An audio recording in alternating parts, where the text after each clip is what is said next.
আপনি কি জানেন আমাদের ঘরে থাকা সাধারণ কিছু জিনিস আমাদের অজান্তেই মারাত্মক ক্ষতি করছে?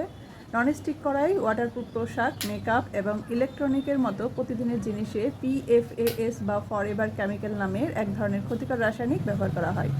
একে ফরএভার কেমিক্যাল বলা হয় কারণ এটি পরিবেশ বা আমাদের শরীরে সহজে নষ্ট হয় না, বরং বছরের পর বছর জমে থাকে। সম্প্রতি এক গবেষণায় দেখা গেছে একজন সাধারণ মানুষের রক্তে এই কেমিক্যালের নিরাপদ মাত্রার চেয়ে প্রায় 5 গুণ বেশি উপস্থিতি রয়েছে, যা সত্যিই উদ্বেগজনক।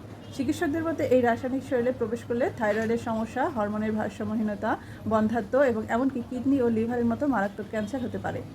সবচেয়ে ভয়ের ব্যাপার হলো এটি গর্ভবতী মায়ের শরীর থেকে বাচ্চার শরীরেও ছড়িয়ে পড়ে। আমরা প্রতিদিন যে খাবার, মাছ বা ট্যাপের পানি খাই তার মাধ্যমে এটি আমাদের শরীরে ঢুকছে।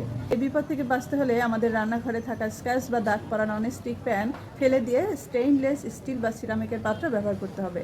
এছাড়া খাবার পানি সরাসরি না খেয়ে ভালো মানের ওয়াটার ফিল্টার ব্যবহার করা এবং প্রসাধন সামগ্রী কেনার সময় তা কেমিক্যাল মুক্ত কিনা তা দেখে নেওয়া জরুরি।